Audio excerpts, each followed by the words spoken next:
LA/116/2019 between Ms. NSCN NSCN /LA/116/116/2019.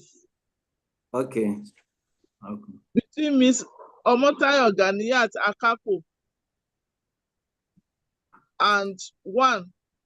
GTI Capital Limited, 2. GTI Asset Management and Trust Limited, 3. GTI Securities Limited, 4. GTI Microfinance Bank Limited, 5. GTI Trading Floor Limited.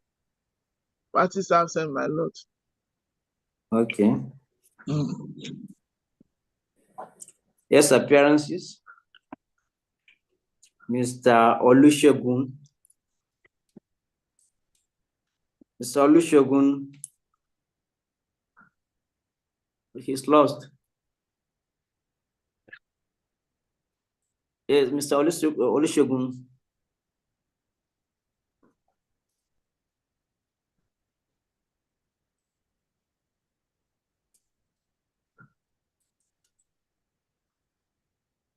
Yes, Mr. Olusegun.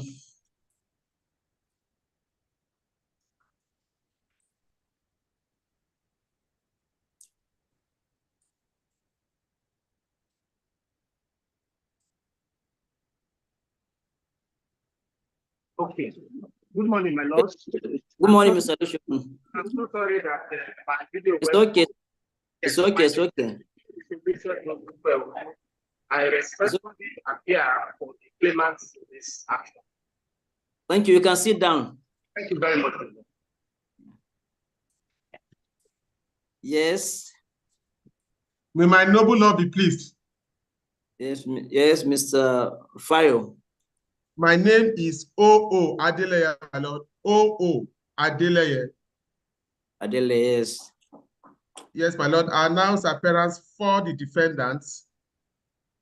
Okay, My all of learned them. friend. Okay. Yes, my lord. Okay. Yes, my lord. My learned friend, Bolale Yes. Otegbeye Esquire. Bolale Otegbeye, Bolale Otegbeye. Okay. And Temilade Oyekunle. And Temilade Oyekunle. Oyekunle, yes. Esquire. Yes, Temilade Oyekunle, yes. Yes, they both appear with me, my lord, for the defendants. All the defendants, yes. Yes, Mr. Adeleye. Yes, my lord. The matter is for. My lord, it was supposed to be for continuation of the to close our case actually. At the last adjourned date, after we fielded the last witness, we took a review of the proceedings and we're comfortable to close our case at that point. Okay. So our humble application this morning is to close the case for the defendant. Okay. My lord, as a matter of fact, he had preemptively filed a defendant's written address.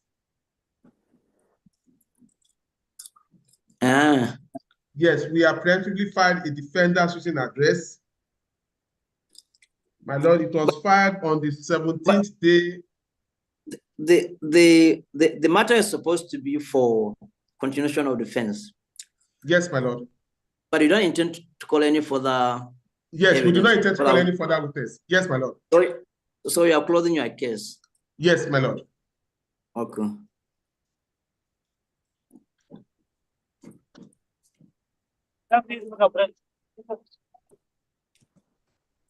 You close the case and ask for a date for adoption of final addresses.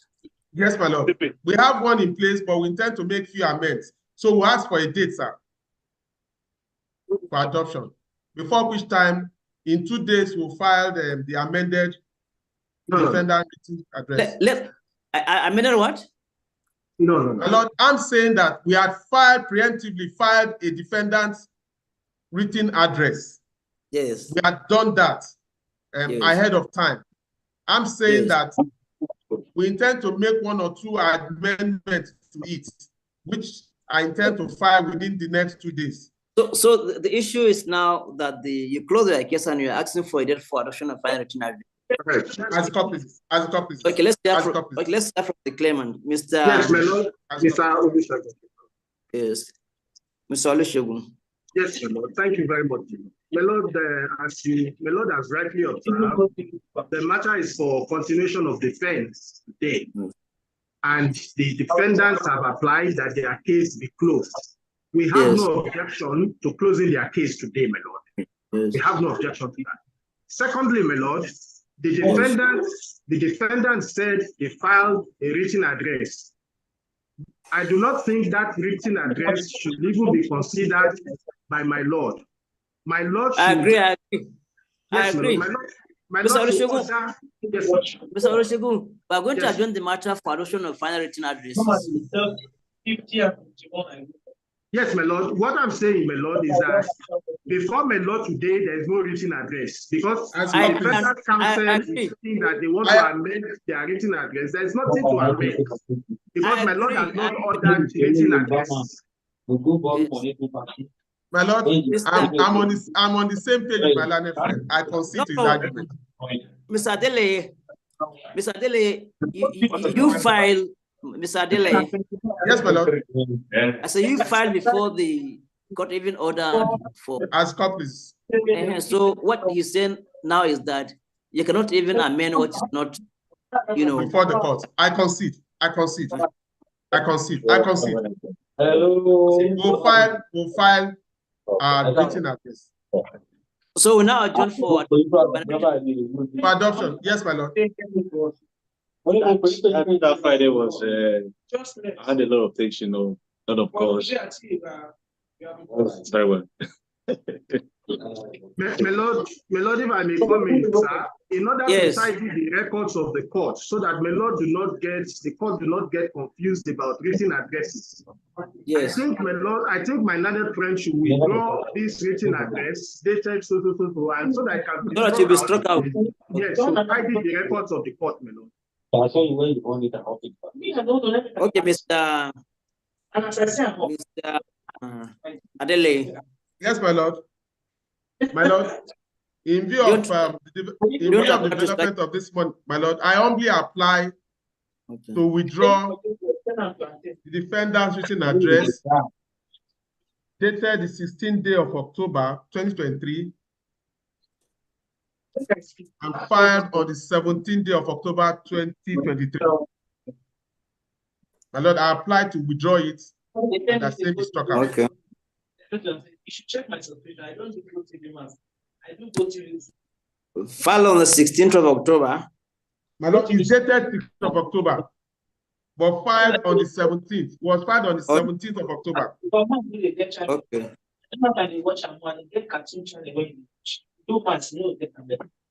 So somebody is making noise from the background. Maybe it's part of the team of Mr. Olusegun. No, not my answer. Okay. My end is very quiet. Okay. So, Mr. Olusegun, no objection for the withdrawal. My Lord, I have no objection. Luckily for the defendant counsel, I have not filed any response to it. Otherwise, I will have asked for post. Okay.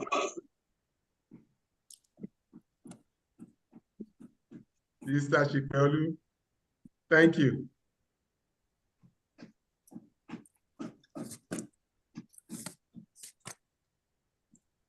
But saying I do it now. It's our guy. One of the five. Same I will people that.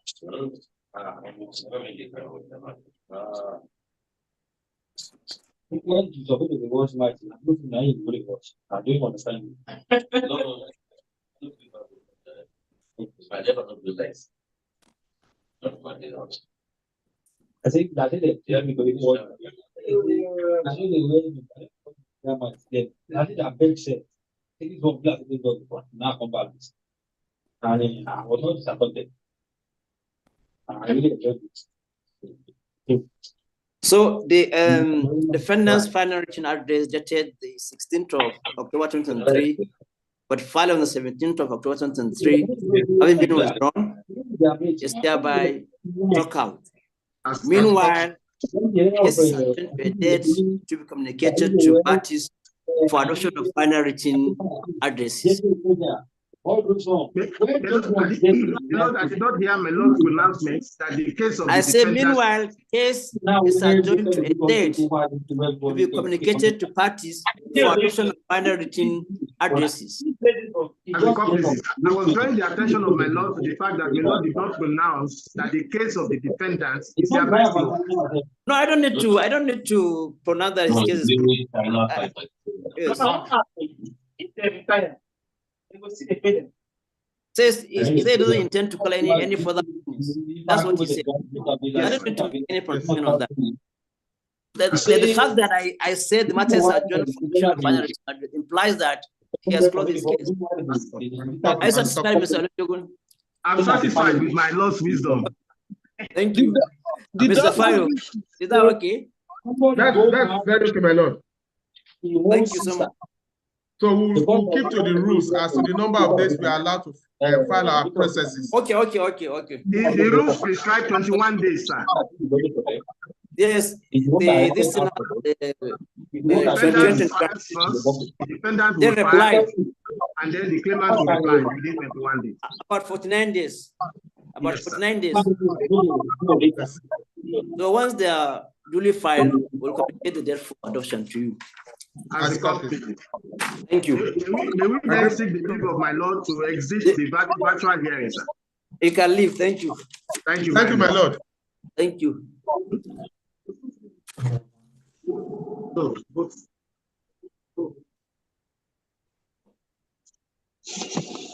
Allow for judgment. Suit number NICS/LA/64/2015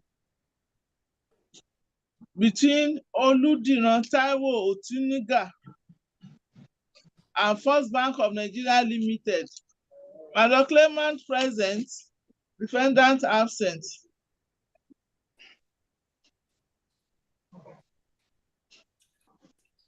Claimant present? Yes, my lord, is online. Okay.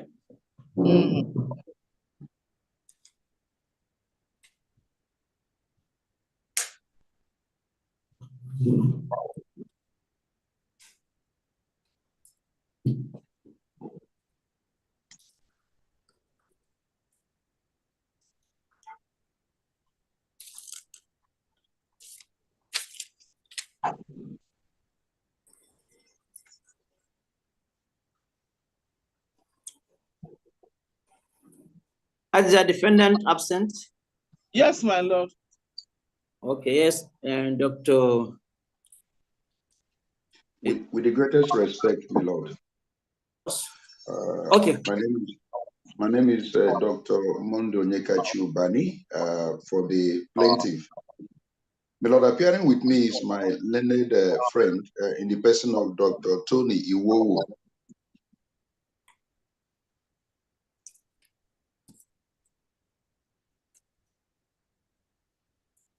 Yes, for the claimant. For the claimant, my lord. Yes. Then who is for the defendant? No, there's one Samsung that have been making us all this one. Samsung Kiniko. Were you able to, Haja, were you able to send the link to them? Yes, I sent the link to Dr. Suzanne. Suzanne, okay. I sent the link to her. My colleague has been online since. I don't know what happened. The defendant's lawyer has been online. In fact, he was the first person that came online. Okay, the defendant counsel has been online. Yes, I saw him. I saw him online. Okay. I don't know what happened.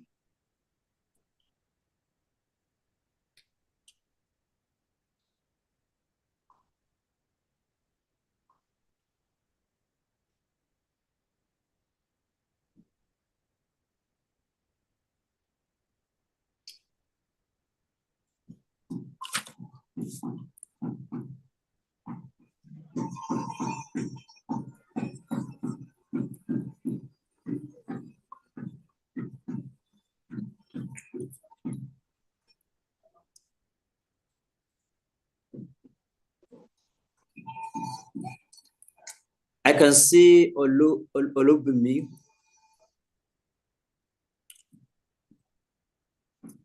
Olubumi, I can see. Okay, Bolale was in the other matter.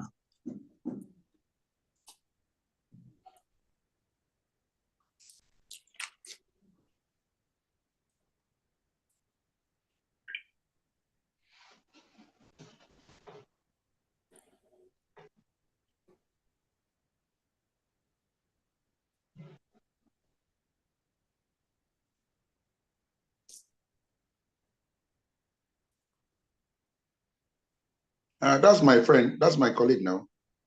He just showed his face. Okay.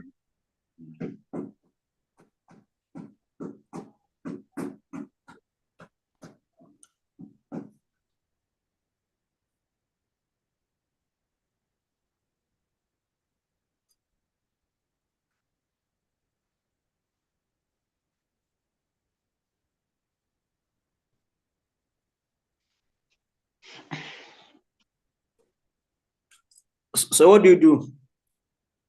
We go ahead with the judgment, my lord. Okay. The judgment, yes. Oh, you said you saw him online. Yes, he just showed his... it's like the network is having issue. Yeah, okay, he just showed his face now. He showed his face. That's Techno Kisk. His phone is Techno Kisk, my lord. Okay, maybe it's a network issue because I've also been having a problem with my Yes. MTN. Yeah, he was the first person to even be online. He has been online since. Yeah. Yes, ma'am. Yes, ma'am. Because I had to switch to another device. Yes. This MTN network is not too good. Okay.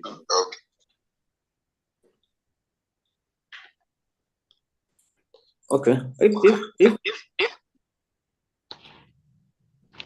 okay. It's like he's back. Yeah, you can see him. You can see him. He's here. Yeah, Daniel, my lord, I'm sorry. I was trying to just join. Daniel, Anumita, my lord, for the defendant. Yes, Daniel. Or Anumita for the defendant. Yes, my lord. Thank you.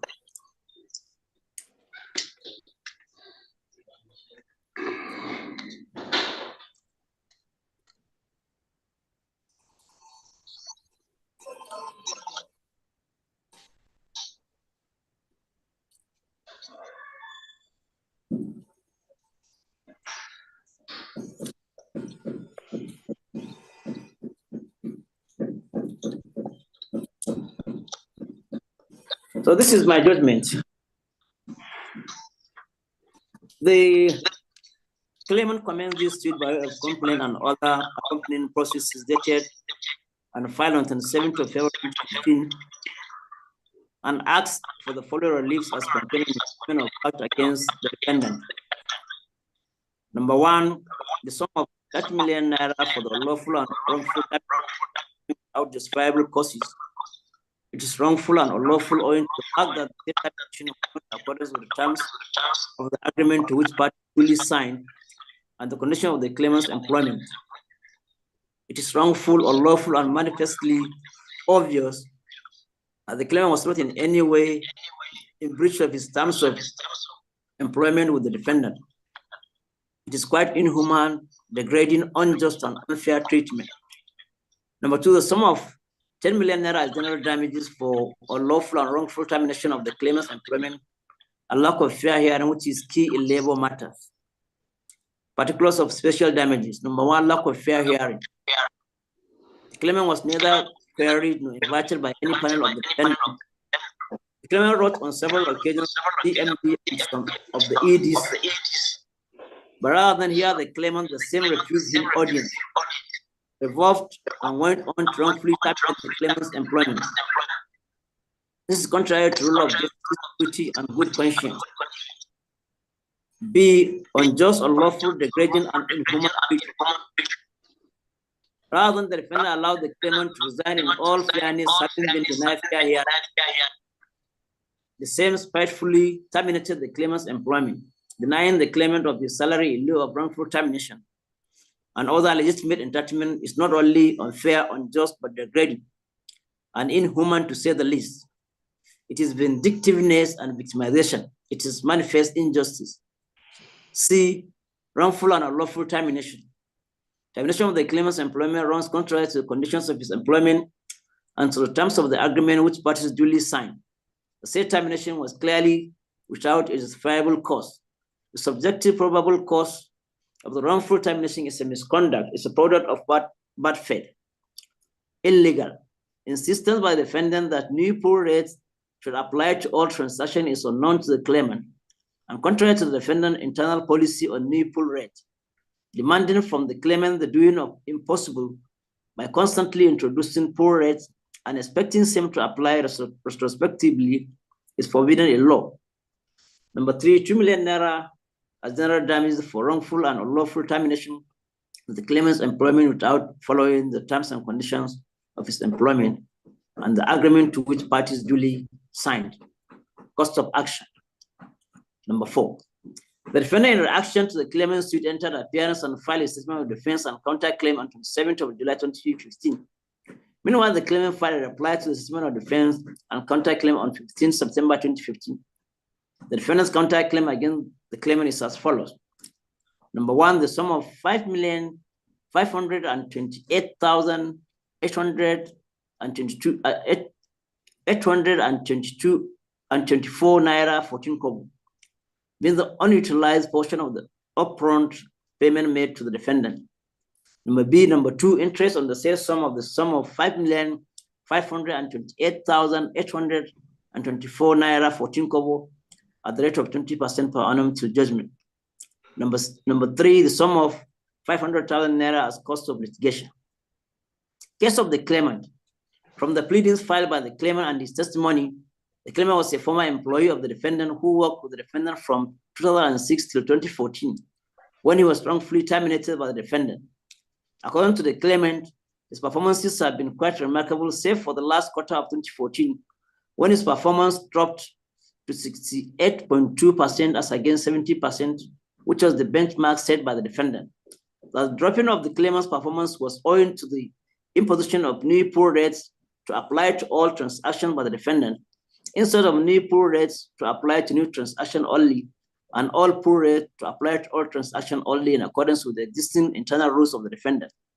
That following the claimant's slight drop in performance as a result of the pool rate issue being applied retrospectively, his employment was terminated by the defendant without giving him fair hearing and the appropriate notice. Case of the defendant and counter-claimant. The case of the defendant is, however, that the claimant was employed at the management level based on the expectation that the claimant will bring to bear his cognizant skills and will deploy the same effectively and efficiently in the service of the defendant. But he failed to do so and instead posed a negative ratings for a substantial period of his employment with the defendant. At rather redoubling his efforts to improve upon his dwindling performances, the claimant spent most of his working time to press for a reduction in performance benchmark in order to accommodate his inadequacies. It is also the case of the defendant that the average performance of the claimant that has been 72% above the benchmark has dived below 62.2% in 2014. And this ratio at the material time automatically disentitles the claimant from continuing in the employment of the defendant in accordance with the bank policy which is binding on him. The defendant stated that the claimant consistently failed to meet performance ratio standard, which forms one of the terms and conditions of his employment, and this was unprofitable for the defendant to continue to retain the services of the claimant. That the claimant's termination was not wrongful, but done in accordance with the terms and conditions of his employment. The defendant also stated that the claimant was availed farewell loan when he was in the employ of the defendant, and the said loan has remained unpaid till date. The defendant further stated that the claim the claimant was owing it the sum of 5,528,824 naira. The claimant was entitled to the payment of 150,000 naira, 158,000 naira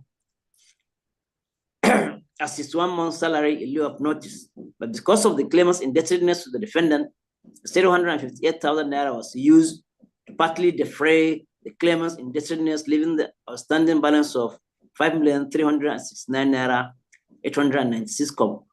The defendant also contended that it was entitled to set off any entitlement of the claimant against its indebtedness to the defendant. Trial in this suit initially commenced before Honorable Justice Dele Peters on the 30th of November 2016, and both parties called one witness each, but the case of the claimant was reopened to enable the claimant tender additional documents.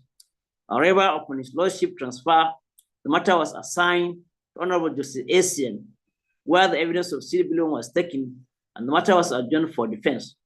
Upon his lordship transfer too, the matter was assigned to me, and trial commenced de novo on 29th of September 2021, where the claimant CW testified by adopting his two statements on oath dated on 7th February 2015 and 19th July 2018 respectively, and tendered the following documents as exhibit: employment letter exhibit C1, confirmation of appointment exhibit C2, termination letter exhibit C3, agreement between First Bank and the claimant exhibit C4, First Bank new pro rate exhibit C5, another new pro rate exhibit C6, First Bank MTN full rate exhibit C7, letter of demand exhibit C8, First Bank MTN full rate adjustment exhibit C9, scorecard exhibit C10, letter dated 5 of August 2014 exhibit C11, claimant solicitors letter exhibit C12, letter dated 31st of July 2014 exhibit C13, transaction from 1st of July 2015 to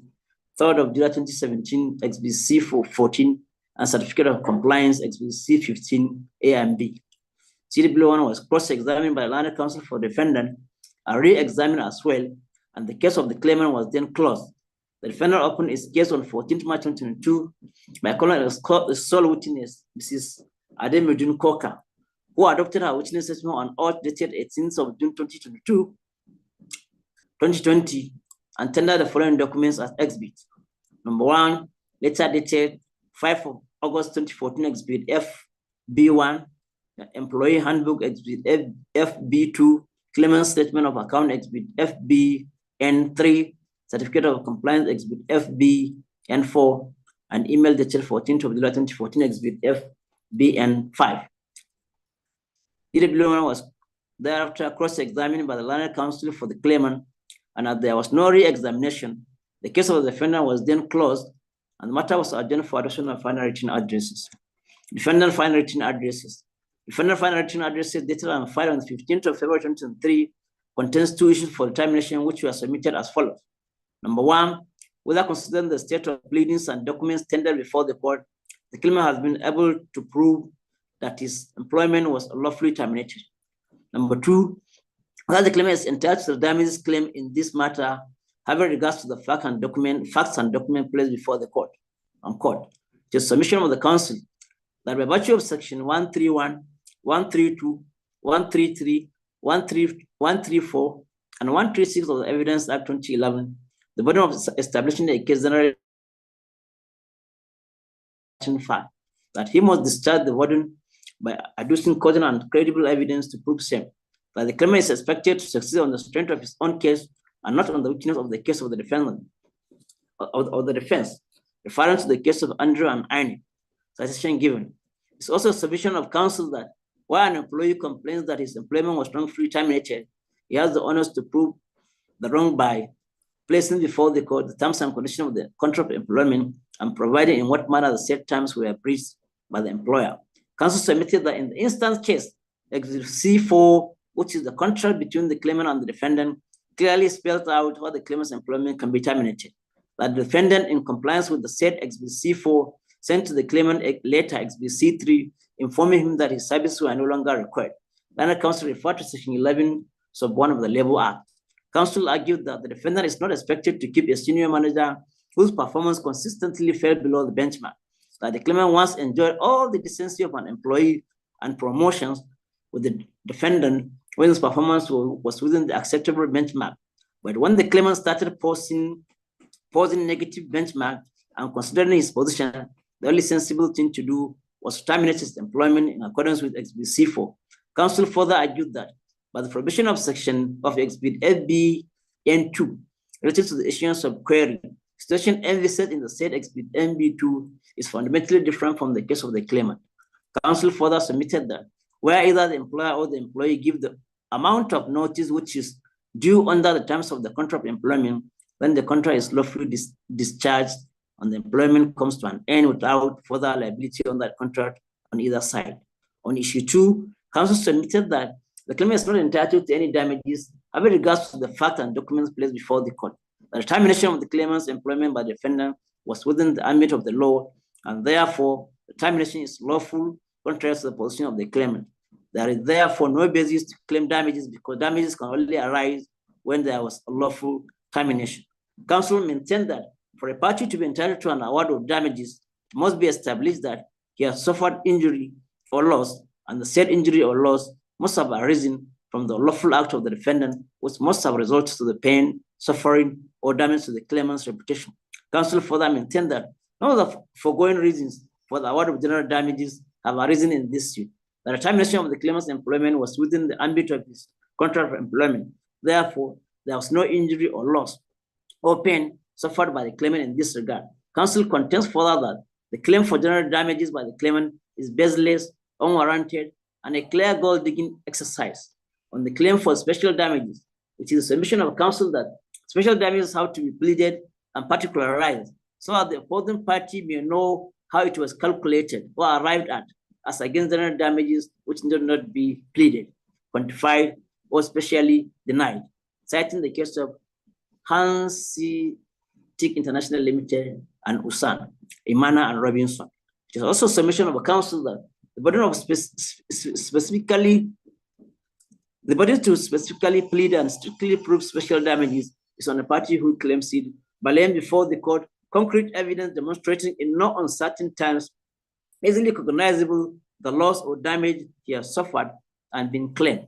A damage is special in the sense that it is easily discernible and quantified. Counsel referred the court to the case of FCD and MTN Nigerian Company Limited, Communication Limited. Counsel stated that the claimant in the instance case paid the court for the sum of 10 million naira as special damages for lawful and wrongful termination of his employment and lack of fair hearing.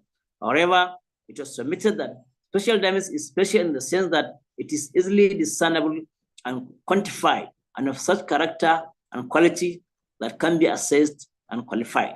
That the particulars of the alleged special damage in the instance case cannot be discerned, quantified, assessed, or qualified. The monetary loss of the claimant and how he arrived at the sum claim must be stated. The special damage is damages that is monetarily ascertained and quantified. But if damage is claimed and how it was arrived at cannot be ascertained, it is no longer special damage, but at least general damages. The submission of a counsel that in the instance case, the claimant merely stated that he was claiming the sum of 10 million naira as special damages from the defendant. But how he arrived at the bogus sum of 10 million naira was not stated. That what the claimant kept repeating was unlawful termination of employment and lack of fair hearing. Counsel, in conclusion, argued that, assuming without conceding to the fact that there was unlawful termination of the claimant's employment of the defendant, all those particulars of special damages can at best be in the realm of general damages and not special damages. Claimant's final written address. Claimant's final written address dated 22nd of February 2023 and filed on 23rd of February 2023 contains two issues for determination as follows. Number one, whether the termination of the claimant's employment by the defendant was wrongful and unlawful due to non-compliance with the terms and conditions of service in Exhibit C1, C4, and FBN2. Number two, whether the claimant is entitled to the relief sought given the breach of the terms and conditions of the employment for wrongful termination. Unquote. The other counsel submitted on issue 1 that Exhibit C1, C4, and FBN2 constitute the legally binding contract of the employment between the claimant and the defendant in this case, and that the three exhibits aforesaid must be read together while interpreting the terms and conditions of the claimant's employment of the defendant. Council referred to page 49 of Exhibit FBN2 and clause 9 of Exhibit 4. Ghana Council also submitted that the terms of Exhibit C1, C4, and FBN2 are very clear, concise, and instructive to show the specified procedures to follow, and the said terms are binding on the claimant and the defendant, as same ought to have been followed to the latter before the wrongful termination of the claimant's employment. Council further submitted that from the fact of this case and the nature of the claimant's employment, it is obvious that the relationship between the parties is governed by the terms and conditions as freely entered into or agreed by the parties to regulate the relationship. That the claimant's complaint is that his employment was wrongfully terminated, and the terms and conditions governing his employment were not followed in terminating his employment. Council stated that claimant's employment is covered by Exhibit C1, date of employment, Exhibit C4, agreement between the parties, and Exhibit FBN2, the employee handbook. And by the terms of the handbook at page 49, the claimant is entitled to be given a query and to be invited by the panel of the defendant. And by clause 4 of Exhibit C4, the claimant was entitled to 1 month's notice, which must be given to him before his employment is terminated. But in all, the claimant was not issued any query, nor was he invited by the panel of the defendant, and no notice was given to him before his employment was summarily terminated with dismissal effect of the defendant throughout the course of the trial of this matter, and his defense failed rather to provide documentary evidence of query, if any, as strictly required of it by its own handbook, and 1 month's notice as strictly required of it by its own agreement with the claimant. That all this amounted to breaches, and as such, the termination of the claimant's employment was clearly wrongful, as the condition in the letter of employment, employee's handbook, and the agreement between the parties to be followed in terminating his employment were not followed. Council submitted further that it is wrong in law to so terminate an appointment and employment without affording an employee the opportunity to make representation or defense. That this formed the decisions of the appellate court in the case of Adediji and Police Service Commission, Federal Civil Service Commission, Alarele, Chita Bay, and Federal Civil Service Commission, Olanian, and University of Lagos, and Opero Kuna, University of Lagos. Citation supplied.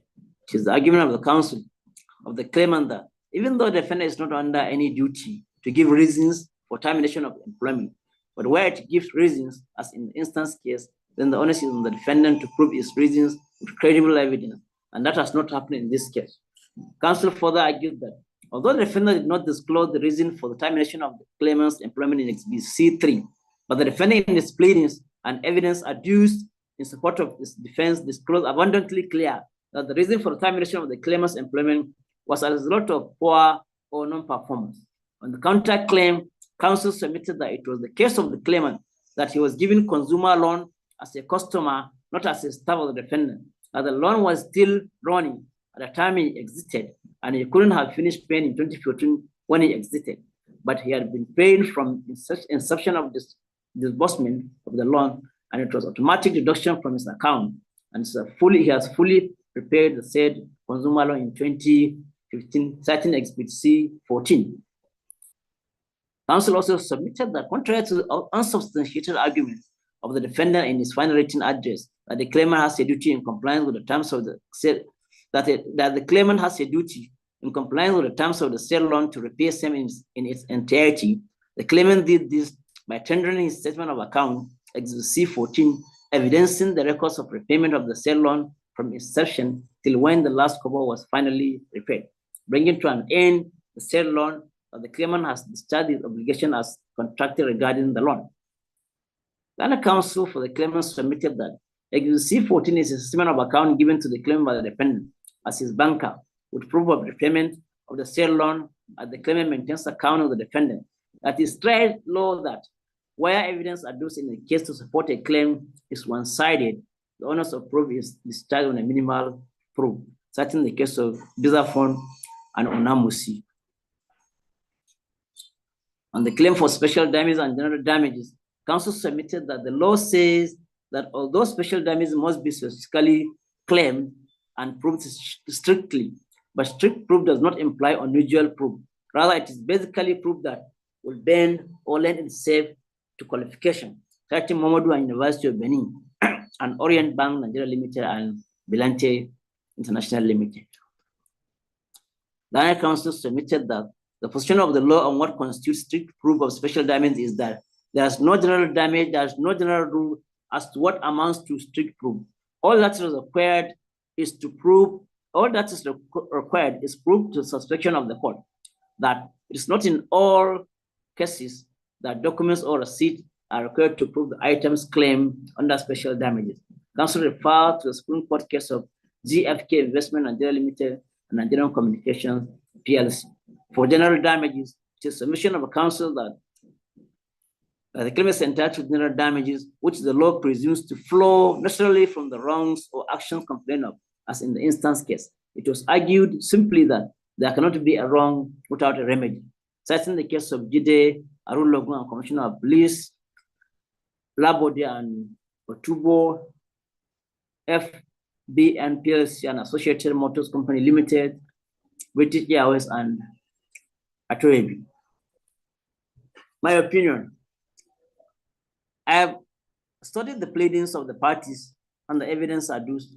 Having also studied the submission of the Landed Council for the parties, I note that the parties have submitted 2 issues each for determination of this matter, but I will adopt the issues submitted by the defendant with some modifications. The issues are, number 1, whether the claimant has been able to prove that his employment was wrongfully terminated.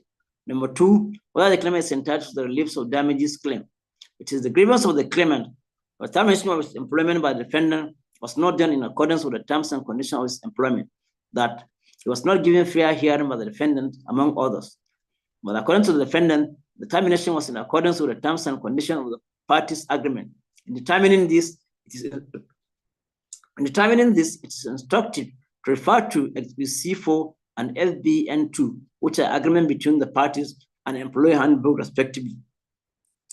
Clause 9 of Exhibit C4 state as follows, and I quote, "This agreement shall be subject to termination by either party, given the other not less than 1 month's notice. This agreement shall be subject to termination by the bank, A, by summary notice on payment of 1 month's salary in lieu of notice, or by summary notice if the employee shall misconduct himself or commit any dishonest act, or he be guilty of any breach of his obligation hereunder, or of any conduct tending to bring the bank or himself into disrepute, or have committed any act of bankruptcy or compounded with his creditors generally, in which event the employee shall only be entitled to salary accrued due up to the date of such termination."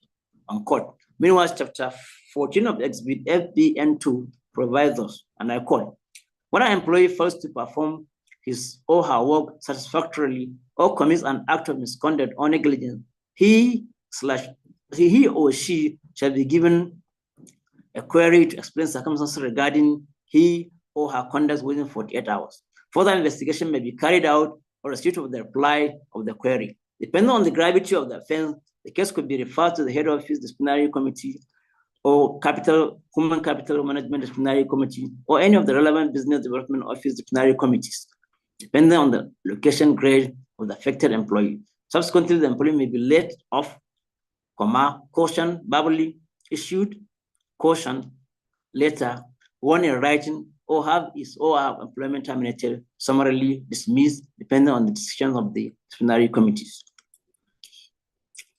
Any employee whose case is tried for the first time at the business development office or head office level should be given an opportunity to appear before the disciplinary committee.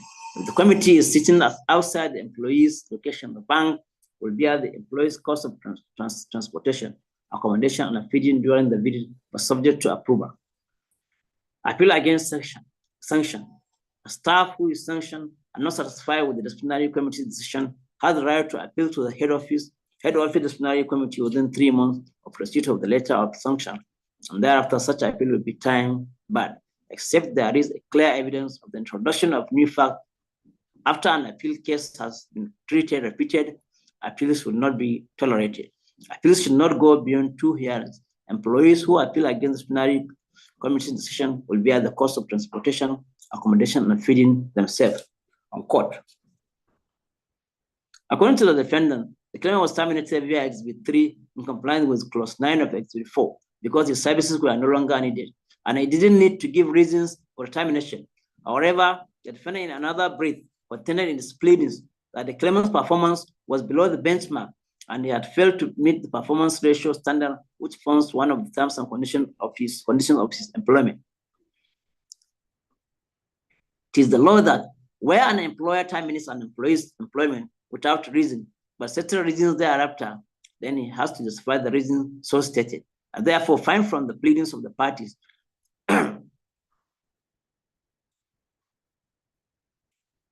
I therefore find from the pleadings of the parties and the evidence proffered that the termination of the employment of the claimant was based on his alleged poor performance, but not actually that his services were no longer required, in which case he may only be given 1 month's notice or salary in lieu of notice to terminate.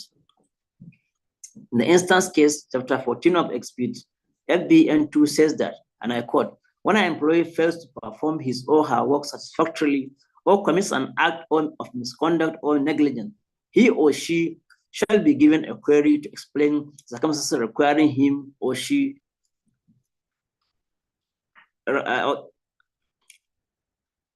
he shall be given a query to explain circumstances regarding his or her conduct within 48 hours, unquote. The law is that where an employer dismissed or terminated the appointment of an employee on grounds of misconduct or any infraction, all that the employer needs to establish to justify his action is to show that the allegation was disclosed to the employee, that he was given a fair hearing. That is to say that the rules of natural justice were not breached and that the disciplinary panel followed the laid down procedure, if any. See the case of University of Calabar and ASEAN. It needs to be re-echoed that the most important aspect in disciplinary hearing is that it must be conducted fairly according to the rules. To be able to do this, the employer is entitled to know the nature of the charge against him in order to be able to prepare for his defense. He should also be given the opportunity to state his case no matter what circumstances are. It's not essential that he should be present in person throughout the hearing. See the case of Inteo and UCTH.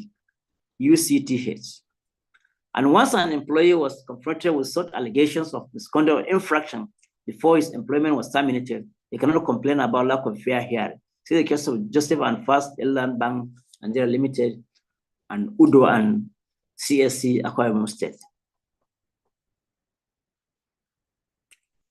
XVC3 and FBN2 ban the parties, and in law, once parties out of their own free will and volition enter into a treaty agreement, they should be law-bound, honor, and be bound by the terms of their agreement. And therefore, the relationship and subsequent agreement must be resolved in accordance with their agreement, and the court cannot go outside the term as agreed upon by the parties.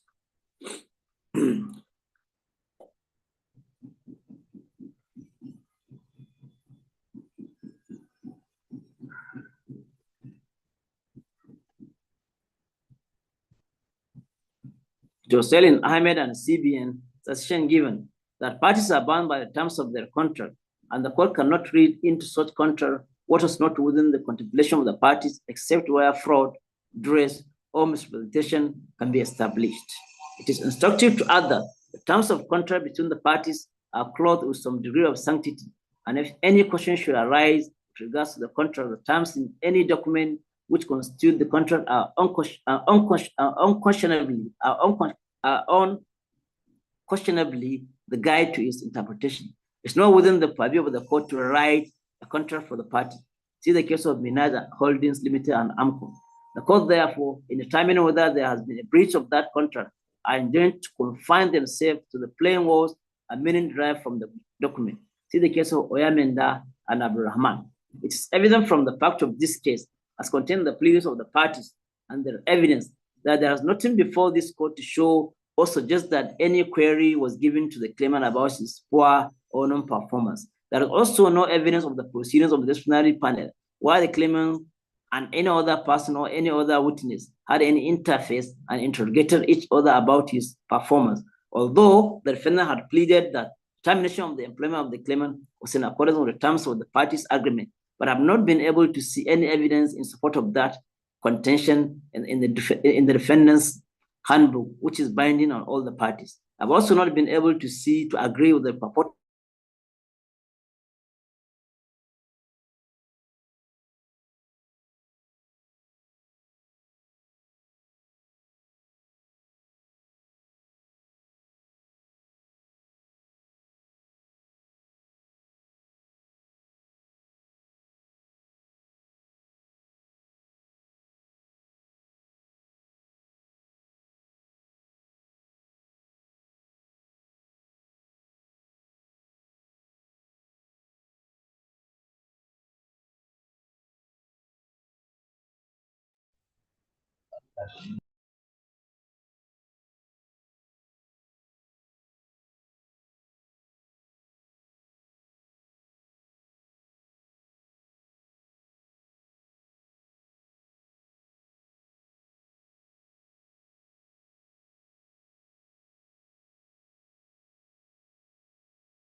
Let's wait for my lord to join again. It's like the network is giving his lordship issues.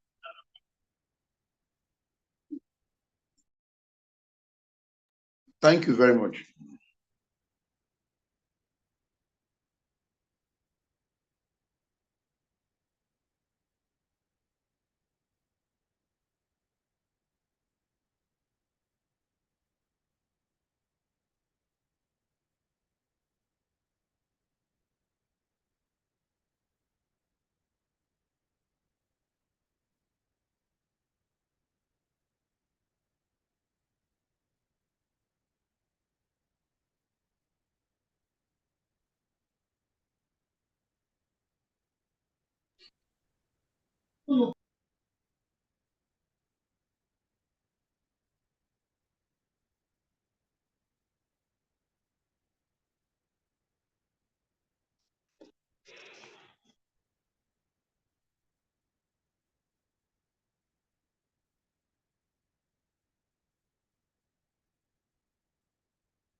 Hello, Dave.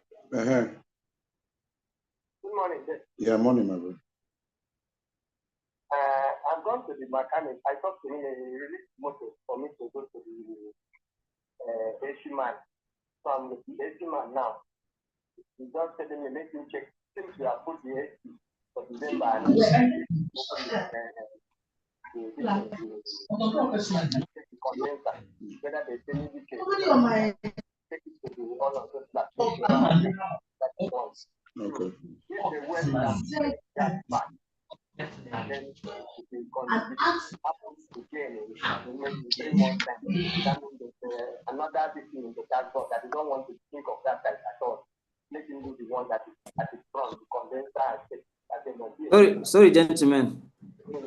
Let me call you back. Let me call you back again. Sorry, I'm so sorry. It's the network. Hello? Hello, can Thank you, my lord. We understand, my lord. Welcome back, my lord. Welcome Thank back, you. sir. So the network issue, sorry. Okay, let me continue. It's evident from the fact of this case as contained the pleadings of the parties and their evidence that there is nothing in this, there's nothing before this court to show or suggest that any query was given to the claimant about his poor or non-performance. There is also no evidence of the procedures of the disciplinary panel, while the claimant and any other persons or any other witness had any interface and interrogated each other about his performance. Although the defendant had pleaded that the termination of the employment of the claimant was in accordance with the terms of the parties' agreement, but I've not been able to see any evidence in support of that contention in the defendant's handbook, which is binding on all the parties. I've also not been able to agree with the purported justification of the defendant that he terminated the claimant's employment because he consistently failed to meet performance ratio standard, which was unprofitable for the defendant to continue to retain the services of the claimant. From the foregoing, therefore, I'm of the opinion that the termination of the claimant's employment on the ground of poor performance without giving him the opportunity to be heard was not justified, hence wrongful. For the claim for special damages, the position of the law is that evidence ought to be laid before an award for special damages is granted. And to succeed in a claim for special damages, it must be claimed specifically and proved strictly. And the court is not entitled to make its own estimate of such claim or engage in logical deduction. The fact that it appears to be admitted does not relieve the party claiming it of the requirement of proof with compelling evidence. See the case of NNPC and Clifton Nigeria Limited. In other words, the fact that the defendant stated in his pleadings the monthly salary of the claimant does not in any way relieve the claimant of the burden to prove that he's entitled to that amount, nor that it automatically entitled him of the sums claimed as damages, as special damages. It has to be specifically pleaded and strictly proved. In a claim for special damages, the burden lies on the claimant to prove his specific claims by establishing the existence of a legal right and to prove that those facts exist. See the case of BP Industry Limited and Coca Industry Limited. Claimant in his relief 2 has asked for the total sum of 10 million naira as special damages, but there's no document that shows how the claimant arrived at the sum stated above, and I've not been able to see any such document. I also see no document that confirms those figures on the claimant. In truth, there must be particulars and credible evidence upon which those special damages are based and proved. Mere alignment and claim contained in pleadings are no evidence, and the onus is on the party to establish his case by credible, satisfactory, and convincing evidence based on pleadings. See the case of Health Nigeria Limited and Silver Anko Nigeria Limited. It's clear from the relief sought and the evidence adduced that the claimant has not strictly proved his special damages allegedly accruable to him. See the case of Institute of Health ABU Hospital Management Board and ANI. For the counterclaim, the defendant averred that it advanced welfare loan to the claimant, which remains unsettled till death. But the claimant contended that even after his termination, he continued paying the defendant up to when the loan was finally settled. Claimant has presented a statement of account, Expedition C14, showing the record of repayment of the said loan from inception till when it was finally repaid. But there was no contrary evidence from the side of the defendant on that, even though the defendant bears the burden to prove its counterclaim. I've not seen any document that guides the conduct of the party with regards to the welfare loan. There's no document indicating how much was the loan and how it was going to be settled. All these are factors that the court will consider in determining the counterclaim and, of course, the right and liability of each party on the loan. Following from the above, therefore, I'm of the view that the defendant has not been able to prove strictly its counterclaim against the claimant. It ought to therefore be dismissed, and I so do. Based on the foregoing, based on the reasonings given so far, claimant's case succeeds only in part. And for the avoidance of doubt, I hereby make the following orders as follows. Number one, that the termination of the claimant's employment on ground of poor performance is not justified, hence wrongful. That the claimant claim for 10 million naira as special damage is hereby declined and dismissed. That the claimant is entitled to compensation and the defendant is ordered to pay the claimant the sum of 7 million naira as damages for wrongful termination of the claimant's employment by virtue of Section 19 of the National Industrial Court Act 2006. That the above sums shall attract 10% simple interest per annum until it's fully liquidated. Judgment is entered accordingly with a cost of 200,000 naira awarded in favor of the claimant against the defendant. Ask her, please. Yes. My Lord, we are more than grateful. One is the time within which you have to come and render this judgment, despite the tight schedule. We want to appreciate this, and we want to appreciate the erudite judgment as read. Considered all issues, and we are grateful. We're grateful, and we are pleading that we'll be able to have the records of proceeding, because my Lord is outside jurisdiction presently. We'll be very grateful to have it, so that we can make use of it. Once again, want to thank you and appreciate your erudite judgment, sir. Thank you so much. Within this week, it will be ready. God willing, to be sent to Lagos. As the court pleases. Within this week, God willing. As the court pleases. Thank you very much, my Lord. Thank you so much. Mr. Daniel.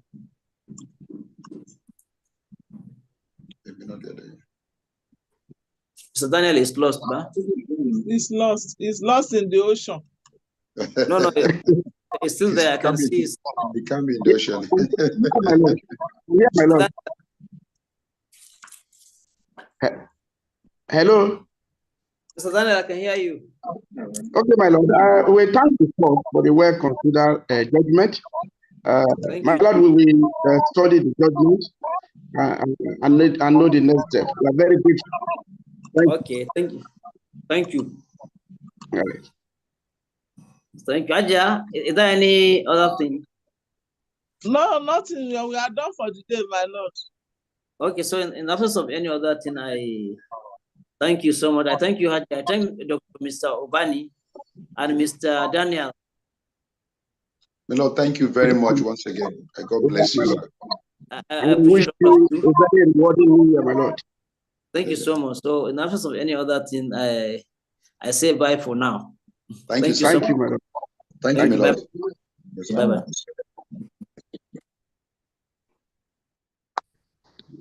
Bye-bye.